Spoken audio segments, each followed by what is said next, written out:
Doctor Yunus একটা দুর্নীতিগ্রস্ত সরকার, যেই সরকার ডক্টর ইউনূস নিজে বিভিন্ন সুযোগ সুবিধা নিয়েছে, তার গ্রামীণ ব্যাংকের জন্য নিয়েছে, গ্রামীণ ফোনের জন্য নিয়েছে, বিভিন্ন লাইসেন্স নিয়েছে, যেগুলো এক একটার ভ্যালু শত কোটি টাকা।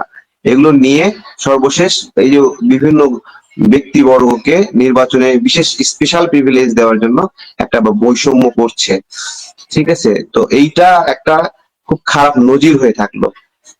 বৃদ্ধ লোকটা এরকম একটা ঘটনা ঘটালো আর কি, যাকে মানুষ ফেরেশতা মনে করেছিল। দর্শক আপনারা দেখতেই পাচ্ছেন আমাদের সঙ্গে আছেন আম জনতা পার্টির তারেক রহমান।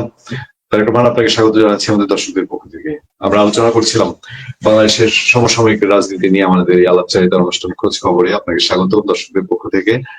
আপনি নিশ্চয়ই খেয়াল করেছেন যে বাংলাদেশের নির্বাচনী তফসিল ঘোষণা হয়েছে, দুজন উপদেষ্টা পদত্যাগ করেছেন, এ নিয়েও বহু নাটকীয়তা আছে। তার মধ্যে দিয়ে অনেক কিছু ছাপিয়ে হঠাৎ করে বাংলাদেশের রাষ্ট্রপতি মোহাম্মদ শাহাবুদ্দিন, তিনি তার এই রাষ্ট্রপতি হওয়ার পর প্রথম সাক্ষাৎকার, এবং তিনি হোয়াটসঅ্যাপে রয়টার্স ইন্টারন্যাশনাল সংবাদ মাধ্যম সেইখানে সাক্ষাৎকার দিয়েছেন এবং গুরুতর কিছু অভিযোগ তুলেছেন। তিনি বাংলাদেশের রাষ্ট্রপতি, তিনি এই দেশের সরকার প্রধান সম্পর্কে তিনি অভিযোগ করেছেন। সরাসরি সরকার প্রধানের নাম উল্লেখ করে বলেছেন যে তিনি টাকা অপমান করেছেন, 7 মাস টাকা করে। এর বাইরেও বেশ কিছু স্পর্শকাতর ইস্যু আছে। কিভাবে দেখছেন এই বিষয়টা তারেক রহমান? জি, বিষয়টা রাষ্ট্রপতি শাহাবুদ্দিন চুপ্পু তিনি ডক্টর ইউনূসের দয়ায় বেঁচে আছেন, এটাই তার শুকরিয়া আদায় করা উচিত। এইরকম সিচুয়েশন ডেভেলপ করা আছে এবং উনি জাস্ট একটা সাইনিং পার্সন হিসেবে আছেন, রোবটের মতো। এটা আটকে রেখে তাকে দিয়ে প্রয়োজনীয় সাইন করে নেওয়া হচ্ছে, এরকম বিষয়টা আমার কাছে যেটা মনে হয়।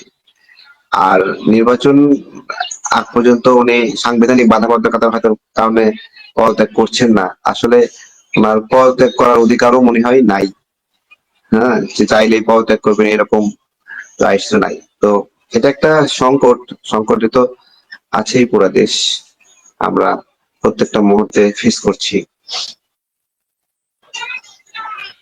সেক্ষেত্রে কি এটা অন্য কোনো কিছু ইঙ্গিত করে, বা আপনিও যেহেতু সংকট আশঙ্কা করছেন, আরো বেশ কয়েকজন সেটাকে সংকট মনে করছে, যে এটা সংকটটা, যেমন উনি বলেছেন যে সেনা প্রধানের সঙ্গে তার সরাসরি যোগাযোগ আছে, ইভেন শেখ হাসিনার সাথে যোগাযোগ সম্পর্কে তাকে প্রশ্ন করা হয়েছিল, তিনি এটা এড়িয়ে গেছেন, তিনি এটা কোনো হ্যাঁ না কোনো উত্তর দেননি। তো এই বিষয়গুলো কি রাজনীতির জন্য কোনো সিগনিফিকেন্ট ইস্যু, বা ইলেকশনের এই সময়টায় অন্য কোনো? দেখুন, এখানে আমরা একটা ভিন্ন পরিস্থিতি পাচ্ছি। যদি আপনাকে দুটা অপশন দেওয়া হয় যে ডক্টর ইউনূস এবং ফখরুদ্দিন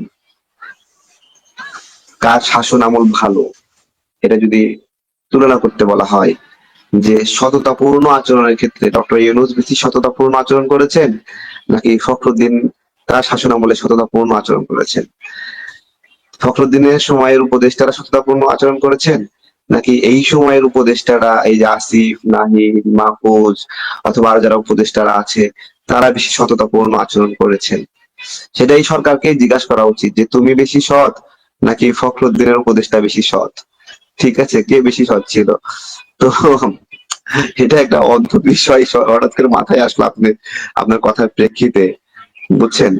তো এখানে আসলে নিয়ম, আইন, কানুন সবকিছুই জুলাইয়ের অজুহাতে ধ্বংস করা হয়েছে। হ্যাঁ, জুলাই তো আন্দোলন হয়ে গেছে, তাই না? তো এই সংকটের কারণেই এদের একটা আলাদা প্রত্যাশা আছে, আলাদা একটা প্ল্যানিং আছে, ডিজাইন আছে।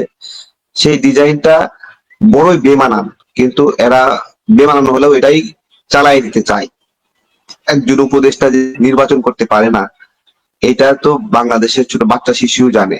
বাট এদের আইন অনুযায়ী পারে, এদের নিয়ম অনুযায়ী এরা পারে, এটাই আর কি। তো রাষ্ট্রপতির বিষয়ে আলোচনা আমরা করছি, ঠিক আছে, এইগুলো যেহেতু অনিয়ম, তো সেহেতু তার ক্ষেত্রেও অনিয়ম পূর্ণ আচরণই তো হচ্ছে, তাই না? তিনি কাজ করার জায়গা ক্ষেত্র কম এখানে। এখানে এরকম একটা ইতিহাস হতে পারতো, দেখেন যে শেখ হাসিনার রিজিমটা শেষ হলেও একজন রাষ্ট্রপতি শেখ হাসিনা নিয়োজিত রয়ে গেছে এবং তাকে নিয়ে সুন্দরভাবে রাষ্ট্রের কাঠামোটা সাজানো হচ্ছে, ন্যায় বিচার নিশ্চিত করা হচ্ছে, এরকম হতে পারতো। এবং যেই সংস্কারের বুলি আওড়াইছে সেটাকেই সঠিকভাবে একটা অধ্যায় শেষ হতে পারতো। তো সেই ইতিহাসটা সুন্দর হতো। শেখ হাসিনা চলে গেলেও রাষ্ট্রপতি রয়ে গিয়েছিল তার, তাকে নিয়ে এই দেশ সুন্দরভাবে অ্যাডজাস্ট করেছে। সেনাপ্রধান রয়ে গেছে, তাকে নিয়েই করেছে। কিন্তু পুরোটার সময় আমাদেরও অনেক অবজারভেশন ত্রুটিপূর্ণ ছিল, কিন্তু আহ, কিছু করার নাই। আমরা সবাই মিলে এই খারাপটাই আমরা মানে কি ফেস করছি আর কি। সেনা প্রধানের ক্ষমতা ছিল, ওনাকে ক্ষমতার জন্য সমীহ করতে হয়েছে, আর রাষ্ট্রপতির সেই ক্ষমতা নাই, এই জন্য সমীহ করলাম না, ব্যাপারটা কি এরকম?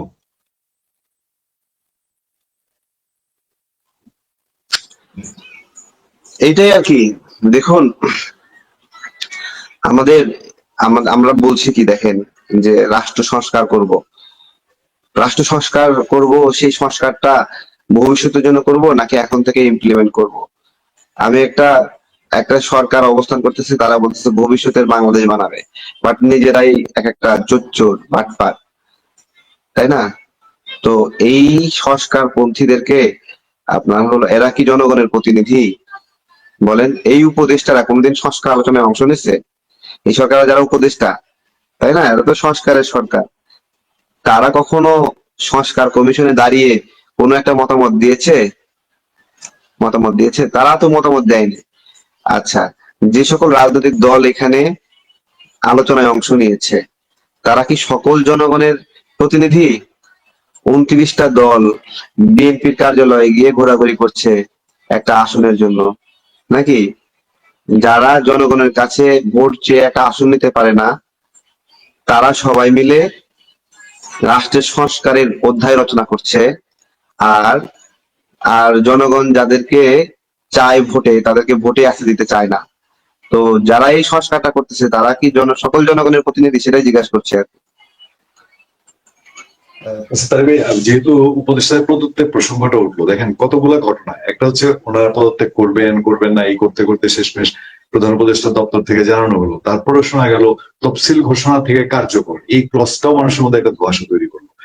তারপরে আরো কাহিনী জমতে থাকলো, শোনা গেল যে উপদেষ্টা মাহফুজ আলম তিনি পদত্যাগ করতে চান নাই, তাকে একরকম প্রেশার করে বা হয়তো বলা হয়েছে পদত্যাগ না করলে তিনি পদত্যাগ দেখুন, করবেন। হ্যাঁ, আরেকটু আমি বলি, তাহলে একবারে আপনার বলতে সুবিধা হবে। সেটা হলো যে এবার তারা ইলেকশন করবেন, এবার কি গণ অধিকার পরিষদ নাকি এনসিপি নাকি বিএনপি নাকি স্বতন্ত্র, মানে ওনারা তো সাংঘাতিক তাহলে জনপ্রিয় এবং মূল্যবান প্রার্থী, এরকমই তো দাঁড়ায় যদি আমরা এরকম চিন্তা করি। না না, শুনুন, আমি বলি একটু। বিপিনুর ভাবছে আসিফ তার সঙ্গে যাবে গদগদ করে, কিন্তু আসিফ তো একটা ঝানু মাল, বুঝছেন না? সে বিপিনুরকে হয়তো বা কোনো একটা উপহার দিয়ে বা একটু গদগদ কইরা জানাইছে, বিপিনুর তাকে অভিনন্দন জানাইছে। কিন্তু এর আগেই বিপিনুরের সংগঠন অনেকবার তার নির্বাচন করার বিষয়ে প্রতিবাদ জানাইছে, যেখানে সে নির্বাচন করবে। তো এটাই আর কি আমাদের ক্যারেক্টার। যখন আমার পক্ষে যায় তখন আমরা গদগদ হয়ে ওয়েলকাম করি, আর যখন বিরুদ্ধে যায় তখন আমরা ইয়ে বলি, ঠিক আছে? বাস্তবে ডক্টর ইউনূসের যে সরকার, এটা অসততার একটা নজির স্থাপন করলো, যে অন্তর্বর্তীকালীন সরকারের দায়িত্ব পালন করলো অরাজনৈতিক ব্যক্তিত্ব হিসেবে। আর ঠিক তফসিল ঘোষণার আগে তারা পদত্যাগ করে হয়ে যাচ্ছে রাজনৈতিক ব্যক্তিত্ব। এবং এই অরাজনৈতিক এবং রাজনৈতিক উপদেষ্টা যারা, হ্যাঁ, ছদ্মবেশী উপদেষ্টা, আগে অরাজনৈতিক ছিল এখন রাজনৈতিক হয়ে যাচ্ছে, এরা নির্বাচন করবে। আর নির্বাচন করার আগে ডক্টর ইউনূস সরকারি ফান্ড দিল এদের এলাকায়। হ্যাঁ, এই সরকারটাই একটা হলো ক্রিমিনাল সরকার, যারা একটা ভোটের আগে এই ধরনের ফান্ড দিয়ে ওই এলাকায় নির্বাচনী একটা বৈষম্য তৈরি করলো। এই বৈষম্যটা শুধু এই আসিফ, নাহিদ, মাহফুজের মাধ্যমে করেনি, এই বৈষম্যটা করেছে হলো সমন্বয়কদের ক্ষেত্রেও, তারা যে এলাকায় নির্বাচন করবে, ঠিক আছে? আর সমন্বয়কদের যে বাপ ব্যারিস্টার ফুয়াদ, হ্যাঁ, সে তো একটু বয়স্ক সমন্বয়ক, এই জন্য বাপ বললাম আর কি। সেও তার এলাকার জন্য একটা বরাদ্দ নিয়ে গেছে, এবং সেই বরাদ্দ নিয়ে যায় ওখানে সে একটা ব্রিজ নাকি বানাবে। এখন এলাকাবাসী বালি সাপ্লাই দিবে, রড সাপ্লাই দিবে, খোয়া সাপ্লাই দিবে, পাথর সাপ্লাই দিবে। এটা নিয়ম, যে এলাকায় একটা কনস্ট্রাকশন কাজ হয় ওই এলাকার মানুষ দেয়। কিন্তু ব্যারিস্টার ফুয়াদ এতে রাজি না। এটা সে অনেক কষ্ট করে একটা প্রজেক্ট নিয়ে গেছে নির্বাচনে ধান্দা হিসেবে, তার লোকেরা করবে। এবং সে করতে গিয়ে ভুয়া ভুয়া বলে একটা স্লোগান পেল, এবং এমন আচরণ করলো যেন তার দাঁত মোবারক শহীদ হয়ে গেছে, নাক মোবারক ফেটে গেছে, আর চোখ মোবারক অন্ধ হয়ে গেছে। হ্যাঁ, এইরকম একটা অবস্থা হয়ে আছে। তো মানে মানে ভুয়া বলার কারণে যদি এরকম প্রতিক্রিয়া, জনগণের কি ভুয়া বলার অধিকার নাই? একটা লোক নিয়মিত ভাবে পাকিস্তানের ন্যারেটিভ ডেভেলপ করতেছে, রাজাকারদের ন্যারেটিভ ডেভেলপ করতেছে, গণহত্যার পক্ষের ন্যারেটিভ ডেভেলপ করতেছে, সে এলাকার মানুষের ভুয়া বলার জন্য আর কোনো যৌক্তিক কারণ লাগে? এদেরকে ডক্টর ইউনূস বিজয়ী করে নিয়ে আসার জন্য নিজ নিজ এলাকায় বরাদ্দ দিছে। আমরা স্বাধীনতার মাস এই প্রসঙ্গ দিয়ে আমরা শেষ করব, কিন্তু তার আগে আমি আরেকটু জানতে চাই আপনার কাছে যে আপনি নিজে তো জুলাই সনদে সহযোগিতা করেছেন, গেছেন ঐক্যমত্য কমিশনে গেছেন, সাইনও করেছেন। তো এখন গণভোট হবে, গণভোট নিয়ে কিন্তু হাওয়া দেশের ভিন্ন রকম হয়েছে। অনেকে বলেন বিএনপি না ভোটের পক্ষে থাকতে পারে, কারণ হা জিতলে বিএনপি যদি ক্ষমতায় যায় বিএনপি বিপদ আছে, বিএনপি তো মনে করে তারা জিতে যাবে। আচ্ছা, তারপরে আরো একটা অংশ আছে যে যদি আওয়ামী লীগের লোকজন গিয়ে না ভোট মারে তাহলে কি হবে, আওয়ামী লীগের নির্বাচনে আসতে না আমি দেওয়ার জন্য। আমি আমি একটা বলছি, মানে এইটা আসলে কিভাবে যে বলা যায়, মানে জামাতের দুর্ভাগ্য এই নির্বাচনটা এই যে বিজয়ের মাসের নিকটতম সময়ে হচ্ছে, জামাতের দুর্ভাগ্য। এবং এটা বারবার স্মৃতিচারণ করবে মানুষ যে এরা হলো আমাদের দেশের বিরুদ্ধে, এদেশের মানুষকে হত্যা করেছে, আমাদের মা বোনদেরকে ধর্ষণ করেছে। হ্যাঁ, শুধু নিজেরা করেনি, পাক বাহিনীদেরকে দিয়েও করিয়েছে। এটা বারবার শুনতে হবে।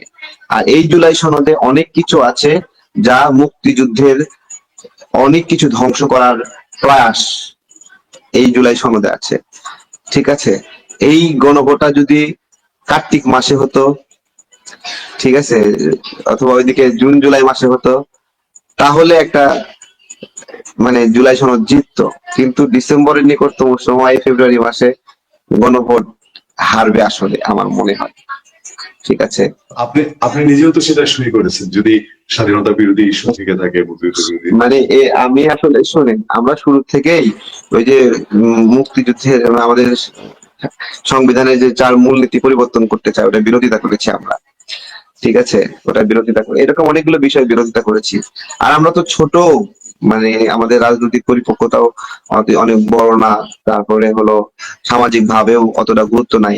এই জন্য সংস্কার কমিশনে আমরা কিছু বলতে গেলে আমাদেরকে বন্ধ করে দিত, মাইক বন্ধ করে দিত, থামায় দিত, অপমান করত। আমরা পুরোটা প্রক্রিয়াতে যেখানে যেখানে দেখেছি যে এরা একটা তৎপরতা নিচ্ছে মুক্তিযুদ্ধের কোন একটা থটকে রিপ্লেস করার জন্য, তখনই আমরা থাবা দিয়েছি এটা কেন করছেন। তো এই কারণে আমাদেরকে বের করেও দিয়েছিল কমিশন থেকে। ঠিক আছে, আমাদের নাম কেটে দিয়েছিল যে আমরা আর আসতে পারবো না। পরে সালাউদ্দিন ভাই আমাদেরকে সেখানে তারপরে বিএনপির যারা বলছে, তারপরে অন্যান্য যারা আমাদের সমমনা ছিল তারা বলছে যে তাদেরকে কি কারণে বের করে দিয়েছেন, একটা কারণ দেন। কারণ দিতে পারে না, পরে আবার আমরা ইন হয়েছি, এরকম একটা বিষয় ছিল এখানে। এখন আমি আপনাকে আরেকটু নজর দিতে চাই যে এই মহান বিজয়ের মাসে আপনি এর মধ্যে সোশ্যাল মিডিয়া আপনার একটা প্রতিবাদে সবাই মানে মুক্তিযুদ্ধের পক্ষে যারা তারা দেখেছে। আমি শুধুমাত্র বলবো না যে জুতা নিয়ে বিজয় দিবসকে নিয়ে যা করা হয়েছে শুধু তা না, যে আপনার আয়োজন করি একটা বিজয় দিবস সামনে, আমরা তো এটাই প্রত্যাশা করি যে বিজয় দিবস সরকারি ভাবে একটা ঘোষণা থাকবে, এবার বিজয় দিবস এই হবে কয়টা হচ্ছে। তো তার চেয়ে মনে হয় যে গণভোট কেমনে হা জিতানো যায় এটার জন্য মাথা ব্যথা বেশি। ডক্টর মুজিব আরো বলেছেন যে গণভোট 100 বছরের বিষয়। তো আমাদের এই বিজয়ের মাসটা কি এটা হঠাৎ করে নাই হয়ে গেল? বিজয় দিবসটা কি মানে এটা আকস্মিক একটা কিছুর মতো যে এই আসছে একটা দিবস পার করলাম, সরকারি ছুটি একটা? প্রথমত হলো, আমি তো বলছি যাদের বাবারা হাঁটু গেড়ে বসে ক্ষমা চেয়েছিল, পরাজিত হওয়ার পরে জীবন ভিক্ষা চেয়েছিল, তাদের হত্যা ধর্ষণের জন্য অনুতপ্ত হয়েছিল, তাদের বিজয় দিবসটা তাদের জন্য বুক চিনচিন ব্যথা আর কি। হ্যাঁ, এই সময়টা আসলে তারা বুকটা ধরে বসে যে তাদের বাবারা এখানে হাঁটু গেড়ে বসে আত্মসমর্পণ করেছিল এদেশের কৃষকদের কাছে, ছাত্রদের কাছে, যুবকদের কাছে। তো এইটা একটা ইতিহাস।